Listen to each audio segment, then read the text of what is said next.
අයිබෝවන් ඔයාලා හැමෝම ආදරයෙන් පිළිගන්නවා මගේ channel එකට. ඉතින් අද මම ඇවිල්ලා ඉන්නේ බටර් කේක් රෙසිපි එකක් එක්ක.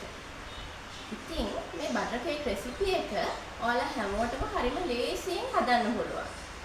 කවදාවත් බටර් කේක් හදලා නැති කෙනෙක් නම් ඔයා ඔන්න අද මේ වීඩියෝ එක ඉවර වෙනකම් බලන්න ඕනේ. එහෙනම් ඉක්මනට එන්නකෝ. අපිට ඕනේ ඉන්ග්‍රීඩියන්ට්ස් ටික මොනවද කියලා දැනගන්න. දැන් අපිට ඕන වෙනවා මුලින්ම බටර් ග්‍රෑම් 250ක්. මෙතනදී මම ඔයාලට කියන්න ඕනේ බටර් වගේම ඔයගොල්ලන්ට එක්ස්ට්‍රා මාර්ජරින් ගන්නත් පුළුවන්. ඒ ගන්නකොට ග්‍රෑම් 250ක් ගන්න එක තමයි වැදගත් වෙන්නේ. ඊළඟට මම අරන් තියෙනවා සීනි ග්‍රෑම් 250ක්, බිත්තර ග්‍රෑම් 250ක්. බිත්තර ග්‍රෑම් 250ක් ගන්න ඔයගොල්ලෝ කිරලා බිත්තර ගෙඩි විදිහට ගන්නෙ නැතුව. එතකොට ඔයගොල්ලන්ට කේක් එක හරි විදිහට හදාගන්න ලේසියි. ඊළඟට මම පාන් පිටි ග්‍රෑම් 250ක් ගන්න තියෙනවා. මේ පාන් පිටි ඕගොල්ලෝ පැකට් කරපු පාන් පිටිම ගන්න. එතකොට ඕගොල්ලන්ගේ කේක් එක වර්ධින්නේ නැහැ. ඊළඟට මෙතන බේකින් පවුඩර් තේ හැඳි 2ක්, ඒ වගේම වැනිලා තේ හැඳි 2කුත් අපිට ඕන වෙනවා. මුලින්ම මේ බටර් ටික බීට් කරගන්න තමයි ලෑස්තිලා ඉන්නේ. ඉතින් මම අද මේකට බීටර් එකක් පාවිච්චි කරනවා. ඕගොල්ලන්ට බීටර් එකක් නැතුව විස්ක් එකෙන් උනත් මේ වැඩේ කරගන්න පුළුවන්. මගේ බටර් එක මේ විදිහට හොඳට මෙල්ට් වෙලා තියෙන්නේ. මම ඒ නිසා තප්පර 2ක් විතර මේක හොඳින් බීට් කරගෙන ඊට පස්සේ මේකට සීනි එකතු කරගන්නවා.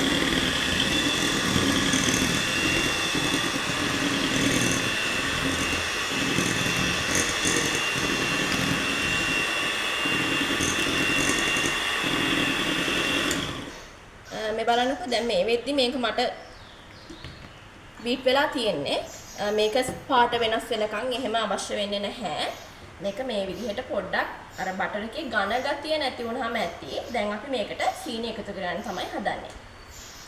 සීනි එකතු කරගන්නේදී ඔයාලා හැමතිස්සෙම මේ ග්‍රෑම් 250ම එකපාර සීනි එකතු කරගන්නේ නැතුව ටික ටික සීනි 3 පාරකට විතර සීනි ටික එකතු කරගන්න. ඒ එකතු කරගෙන සැරෙන් සැරේට බීට් කරන්න.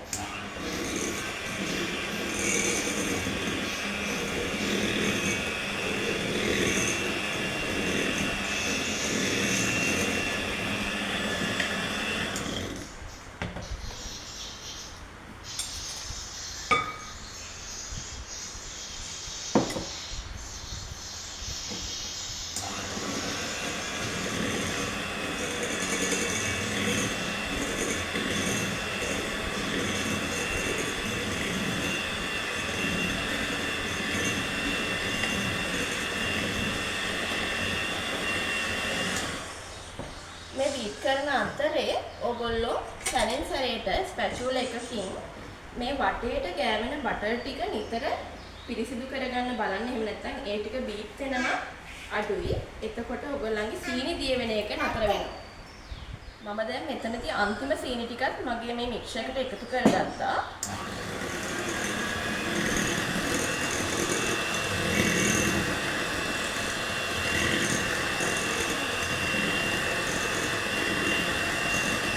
දැන් මෙතනදී ඔයගොල්ලන්ට ගැටලුවක් ඇති වෙනවා. සමහරක් වෙලාවට ඔයගොල්ලෝ දන්නවා සීනි දිය වෙනකම්ම මේ බටර් එක බීට් කරන්න ඕනේ කියලා. ඇත්තටම එහෙම කරන්න යන්න එපා. එතකොට ඔයගොල්ලන්ගේ බටර් එක ටිකක් වැඩිපුර දිය වෙලා ඔයගොල්ලන්ට කේක් එක හරියට හදාගන්න බැරි වෙන්න පුළුවන්.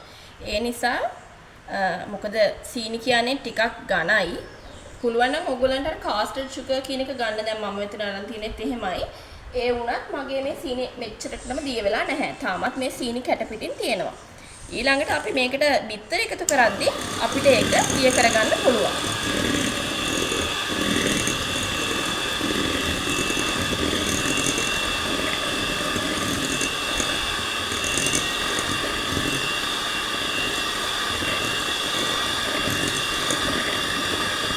දැන් මේ වෙද්දි මම විනාඩි 5ක් විතර මේක බීට් කරගෙන තියෙන්නේ.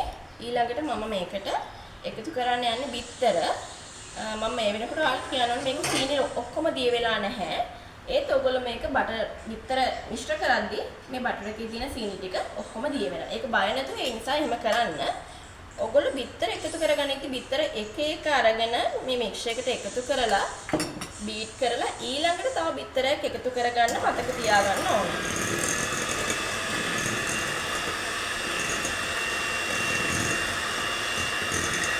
දැන් මම මේ දාපු බිත්තරේ මේ වෙද්දි මේ මිශ්‍රණයත් එක්ක හොඳට එකතු වෙලා තියෙන නිසා මම තව බිත්තරයක් මේකට එකතු කරගන්නවා. බිත්තර ටික ටික එකතු කරගන්න කියලා තමයි මම ඔයගොල්ලන්ට මේ කියන්නේ.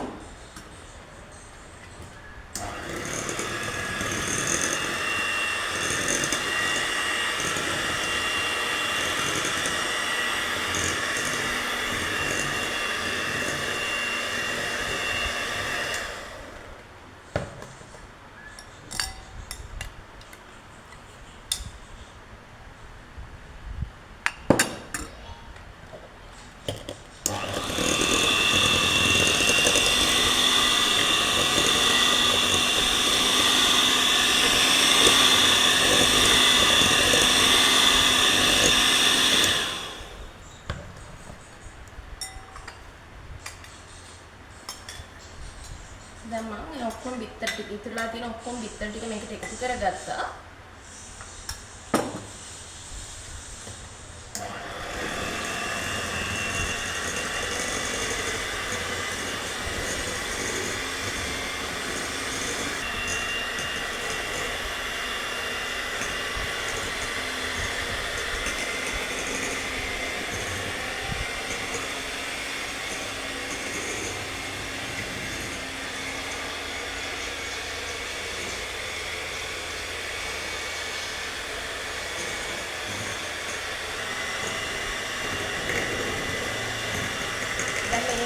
මේ බිත්තර දාපු බැටර් එක විනාඩි 5ක් විතර බීට් කරලා තියෙනවා. දැන් මේකේ සීනි ගොඩක් දුරට දිය වෙලා. ඒ වගේම ඔයගොල්ලෝ මතක තියාගන්න ඕනේ මේ බිත්තර දාලා බීට් කරද්දි නිතරම ස්පැචුල එකකින් මේ වටේ තියෙන බෝල් එකේ වටේ ගෑවිලා තියෙන මිශ්‍ර එක නිතරම පොඩ්ඩක් සුද්ධ කරලා මැදට ගන්න අරගෙන ආයෙමත් බීට් කරන්න. දැන් මේ අන්තිම පාඩ තමයි මේ මිශ්‍රණය බීට් කරන්නේ. ඊට පස්සේ අපි මේකට පාන් පිටි එකතු කරගන්න ඕනේ.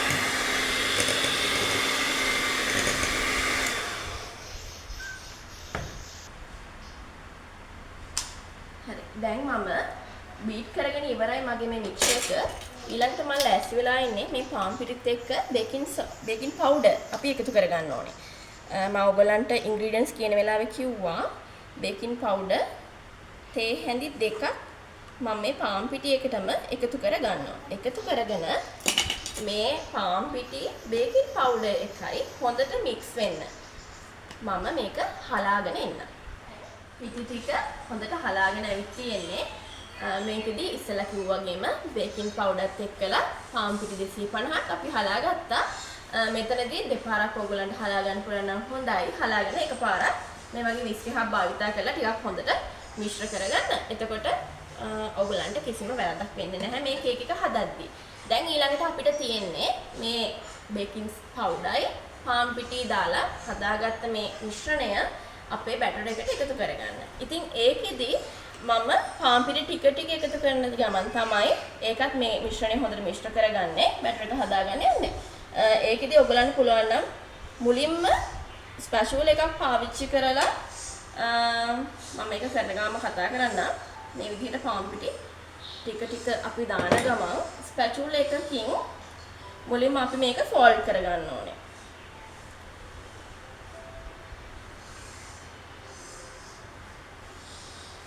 ටික ටික පාන් පිටි එකතු කරන ගමන් මේ විදිහට බැටර් එක ෆෝල්ඩ් කරගන්න. ඊට පස්සේ අපි අන්තිමටම බීටර් එකෙන් මේක තව ටිකක් හොඳට මිශ්‍ර කරගමු. මොකද මේකෙදි මෙහෙම කරන්න හේතුව බීටර් එකෙන් මේකේ අඩියටම යන පිටි ටික, ඒ කියන්නේ බෝල් එකේ පොඩ්ඩක් ඇලුනොත් ඒ ටික ගන්න හරි අමාරුයි. ඒ නිසා මේ විදිහට මුලින්ම බටර් එක්කලා මේ පාන් පිටි ටික හොඳට එකතු වුණායින් පස්සේ අපිට කරදරයක් නැතුව බීටර් එකෙන් හොඳට මේක මිශ්‍ර කරගන්න පුළුවන්.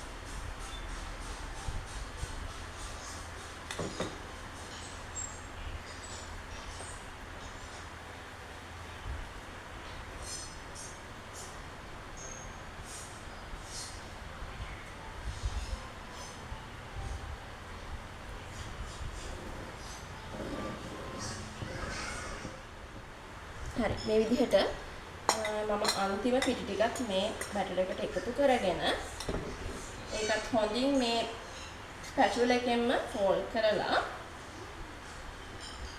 මේ වගේ වටේ තියෙන ටිකත් එකතු කරගෙන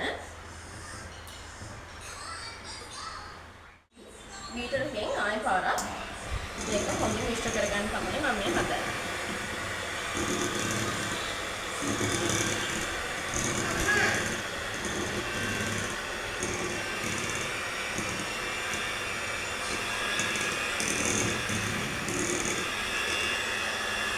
දැන් ඔයගලන්ට පේනවනේ මේ බැටර් එක දැන් හොඳට පාම් පිටි බිත්තර සීනි බටර් ඒ හැමදේම හොඳට මිශ්‍ර වෙලා හොඳ බැටර් එකක් විදිහට මෙතන දැන් ඇවිල්ලා තියෙනවා අපිට. මම දැන් හදන්නේ අපේ අන්තිම ඉන්ග්‍රීඩියන්ට් එක වැනිලා තේ හැඳි දෙකක් මේ බැටර් එකට එකතු කරගන්න.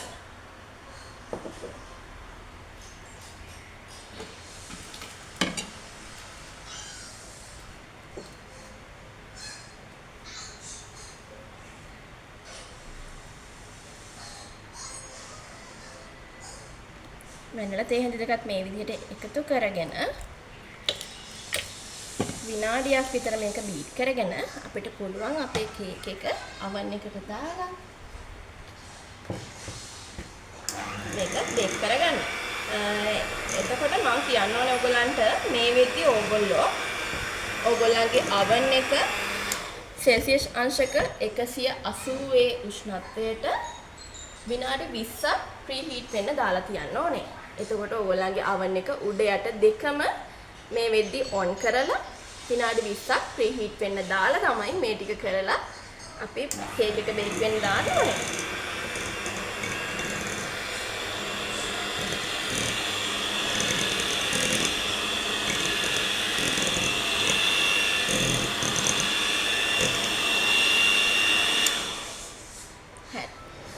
දැන් අපි මේ කේක් එක බීට් කරලා ඉවරයි. අපි යමු අපි කේක් තැටිය කොහොමද හදාගන්න ඕනි කියලා බලන්න. එහෙනම් අපි දැන් කේක් ට්‍රේ එක හදාගමු.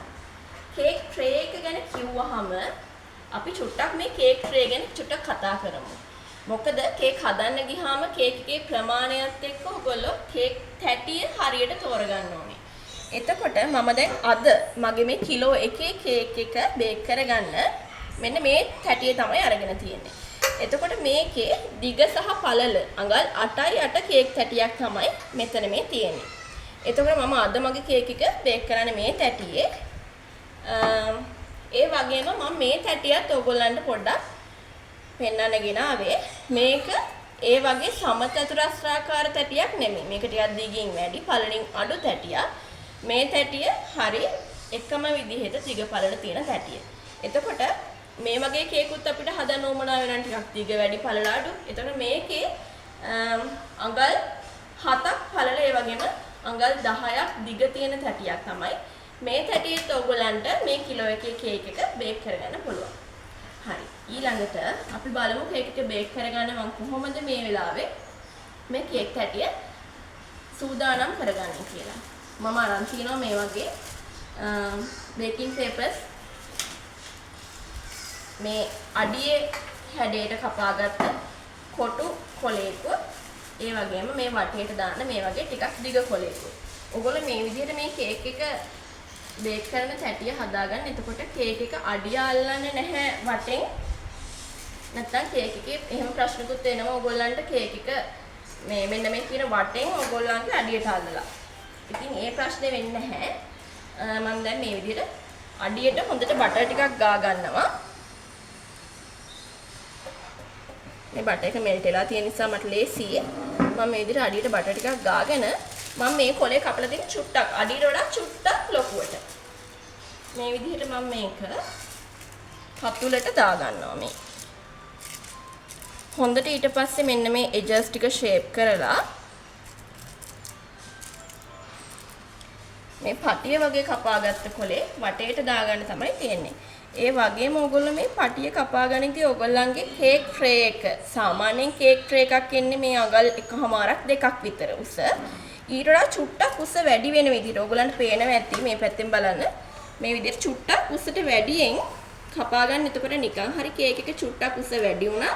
මේකෙන් පිටට කේක් ට්‍රේ එකෙන් පිටට කේක් එක උතුරලා එන්නේ නැහැ. ඊළඟට මම මේ විදිහට වටේට බටර් ටිකක් එකතු කරලා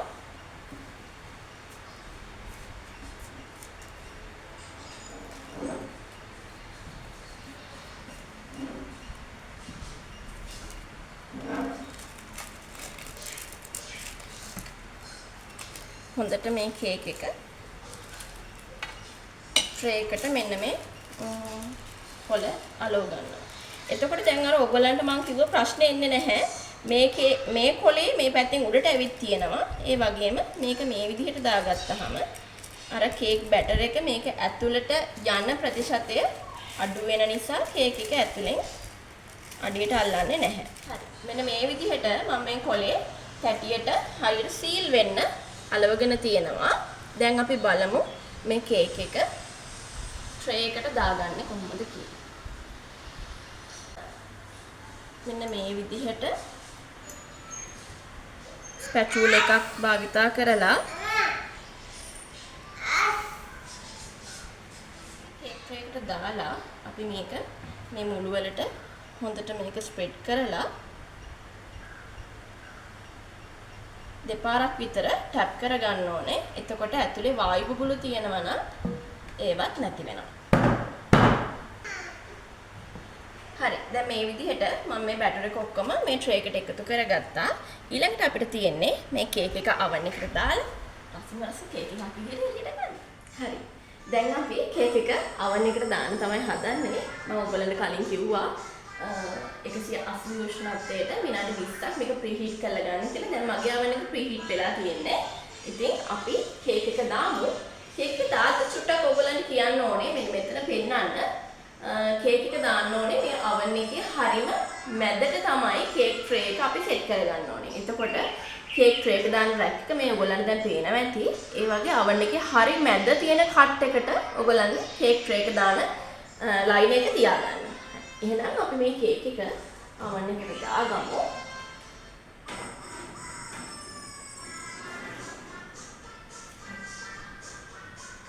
දාලා ඊළඟට අපේ උෂ්ණත්වය තියෙන්න ඕනේ 180 උෂ්ණත්වයමයි. ඊට පස්සේ මේ මූඩ් කියන එක අපි දයන්නේ උඩ යට දෙකම සෙන්ටර් කරලා. ඊළඟට මේ ෆෑන් මූඩ් ඔප්ෂන් එක නම් කේක් හදද්දී ඔයගොල්ලෝ භාවිතා කරන්න යන්න එපා. ඊළඟට ටයිම් එක අපි විනාඩි 35ක් විතර මේකද තියාගන්නවා. කියලා අපි එහෙමනම් විනාඩි 35කින් අපේ කේක් එක කොහොමද කියලා බලමු. අපේ කේක් එක රෙඩි වෙලා තියෙන්නේ. එන්නකො බලන්න මොකද වෙලා තියෙන්නේ කියලා. මම මුලින්ම ස්විච් එක ඔෆ් කරලා ඉන්නම්.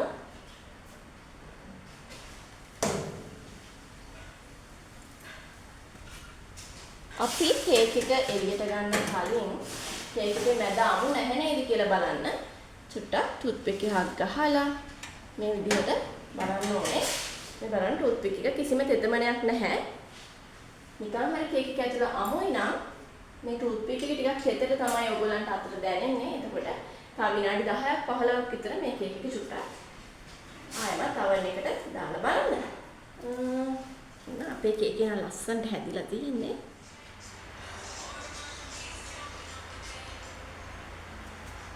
ඉතින් ඔන්න අපි අපේ වීඩියෝ එකේ අන්තිම කොටසට ඇවිල්ලා තියෙනවා. කේක් එක නම් රසට හැදිලා වගේ පේනවා. එන්නකො කෑල්ලක් කාලම බලන්න.